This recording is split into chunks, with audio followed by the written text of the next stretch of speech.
And if you come out and say something as a Celtic fan, they'll be so hateful and vengeful and angry. And I've never ever been taught to be like that to anybody. You know, I've never been taught by my family, you know, if someone is whatever, just try and be nice and get along with people, you know. But these people, like you say, that you've encountered them from wearing their English top or their Chelsea top in places across the world. And I mean, that's the thing I love about you so much as well, Rocky, that how you became a Celtic fan was because, and how you became across us was because you realised, well, these people, you're the same enemies, you know what I mean? They're the same.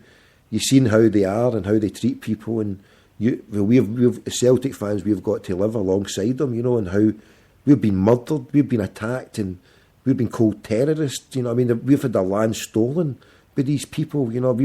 We've had a great hunger visited, we've had a genocide just because we've came from an Irish Catholic background, you know. So, and that's why I love yourself, how you encountered these racist imperialists and took them on, you know, from one fist to bar to bar.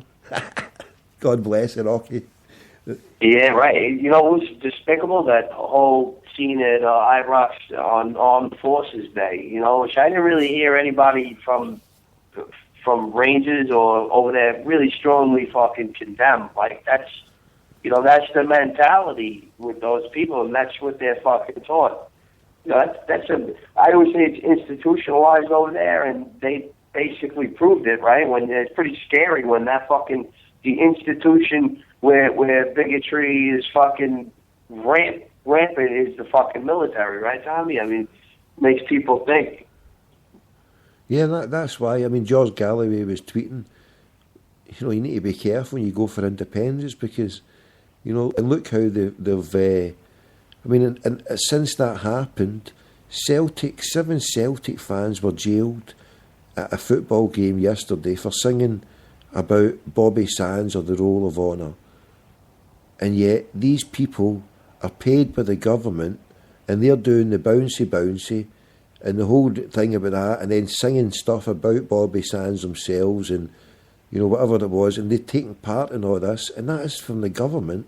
And yet we are the ones that have been criminalised and targeted, and yet not one military or not one Rangers fan is going to end up in court.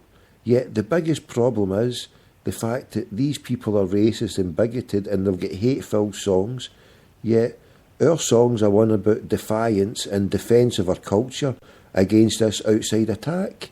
And just because there's no war and we're not being shot at or killed, it doesn't mean that these people are still not at war with Irish culture or with the Catholic community. And they are they're at war against the Catholic community and the Muslim community in Glasgow. I mean, there's an all-out attack. It might not be war or thing, but, you know, it's an all-out attack on a culture and multiple cultures, like you said earlier on, Rocky.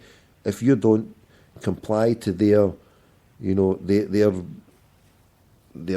background, their creed, you know, unless you're one of them, anything else as an outsider is to be frowned upon and targeted, and and that's why one of the reasons for the last 6-7 years I wanted to leave this country, because having children from, you know, with a black girl, you know, and having them there, I wanted them to see a different land where it doesn't judge them so quickly and so badly as it does in Scotland, you know. And I know there's good and bad everywhere, but I just wanted my kids to see, you know, a different land and what this place has got to hold for them. But I mean, they're doing well anyway. I mean, they're living here and going through it, and they're doing their own shit, and they're heavy rebels themselves.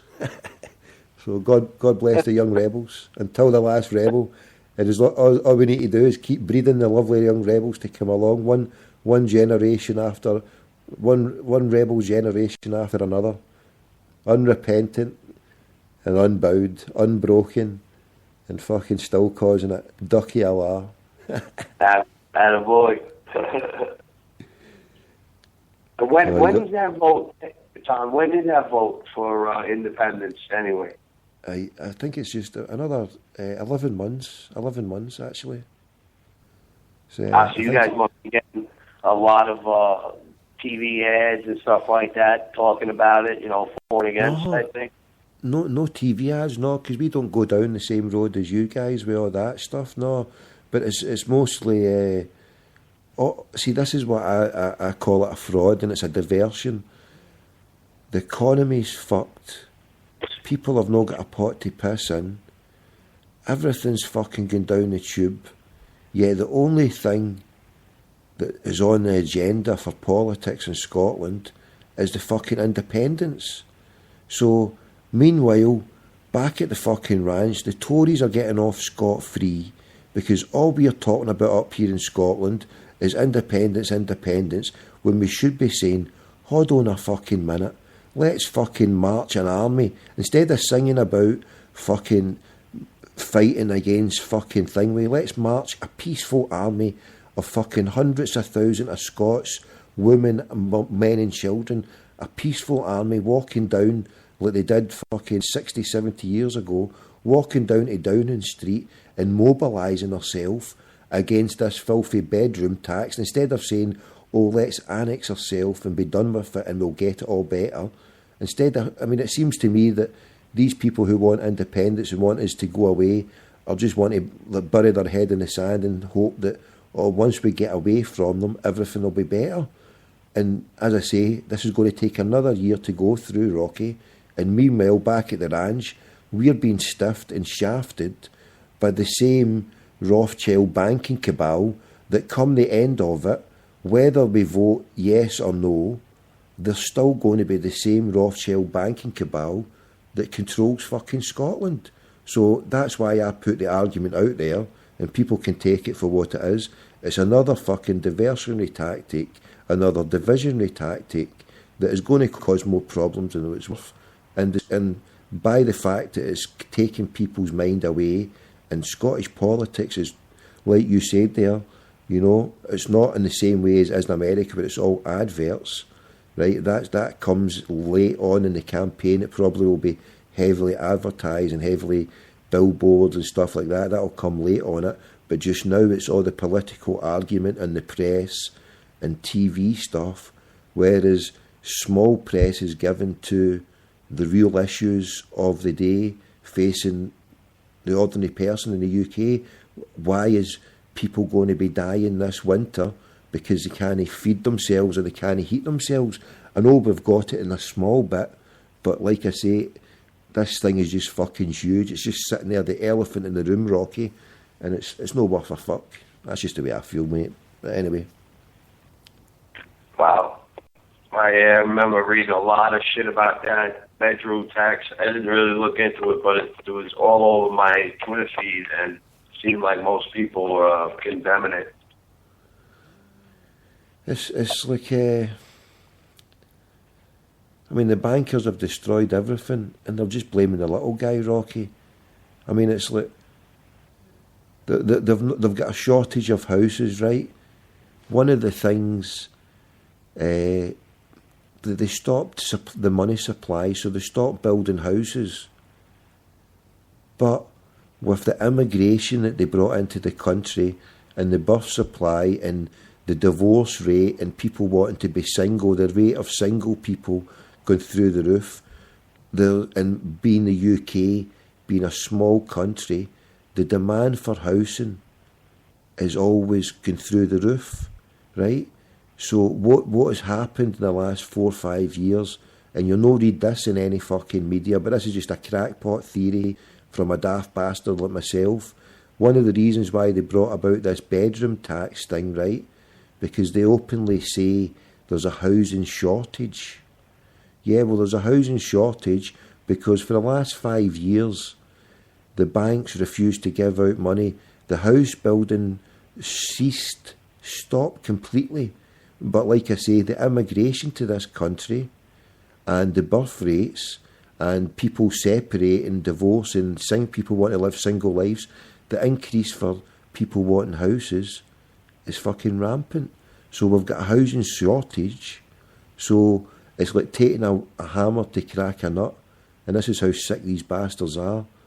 They're now, because of the problem of the banks giving out too much money, and then the banks not giving out enough money, the government has to bring in this law to try and sort out a housing fucking situation that's been caused by the bastard banks. So instead of sorting out the proper problem and getting these bankers to fuck and building houses that are not charged at interest and people are not beholden to the bankers, because the biggest debt that a person takes with them is their mortgage. The word mortgage means grip of death. Yeah, so everybody's beholden to the banks. So instead of the banks having this noose around everybody's neck with the grip of death mortgage system, what the politicians are doing is to stop this shortfall of the houses, they're kicking people out their fucking house. So if someone's lived in that house for 30 years and their family's moved on, or they've maybe lived there and they've got an extra bedroom, they're being kicked out of their house, so it frees it up for somebody else. But it's like playing musical chairs, Rocky, right? If you've only got 12 seats and you've got 13 people, but hold on, you've got 15 people, 16 people, but you've only got 11 chairs now. How does the fuck moving people about from one house to another, how does that short that fucking chronic housing problem? It doesn't. And it's the most crazy fucked up situation, Rocky, that, you know, it's the rich are just fucking poor, hungry, egotistical maniacs just causing so much damage with their stupid policies. It's fucked up, Rocky, I'm telling you. Yeah. Fucking impotent government to address the real problem. Same here, you know, I think in the developed world, obviously, the biggest responsibility anybody will take on in their life is taking out a mortgage on their own home. And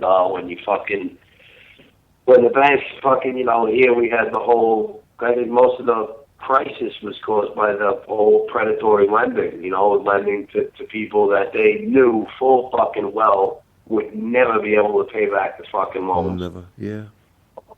And that leads me to believe, you know, I'm a fucking bottom line guy, that at the end of the fucking day, they knew that they yield so much power that they would get bailed out. With the whole shit, they're too big to fucking flush, and that's, you know, pretty much bullshit, right? When we hit a fucking bump, last year we lost one of our biggest clients on the fucking auto show season. We got him back this year, but like nobody, you know, said to the guys that normally, you know, that puts a lot of extra guys to work. Well, yeah, we're going to bail you out with the, you know, with the amount of money that you lost. Here's a little something up. You know, why the fuck we bailed them out is beyond me. You know, I wish I knew the rules. You know what I mean? And that's my philosophy. Like, it's going to be this way. Just tell me the fucking rules so I can make my way, you know, the best I know how to fucking do without breaking the law no more. Yeah, I know what you're saying. There's a thin line, but you need to walk between. It's a shit system when it's only the corrupt that benefit. I mean, the more corrupt you are, then, you know, you want to watch that. And these politicians, I mean, these people walk about in suits, but they're the most corrupt bastards going. They're the biggest gangsters going. I mean, who else in society would have the cheek, right? You're a millionaire, Rocky, right? You're a millionaire and you've got a castle and your moat needs fucking cleaned. What do? I mean, you've got millions in the fucking bank. Millions. You take on a little job. Maybe you do it for networking. It's called an MP. Maybe it's an ego trip. Maybe you can shag women or shag boys, or whatever your fucking trip is. Maybe this opens the doors for you. You're not really doing it for the money because you're a millionaire. But one of the perks of the job is you can get the poor average bastard on the street who's got not a pot to piss in. You can get him to pay for the cleaning of your fucking moat as an MP. or even better still, you can be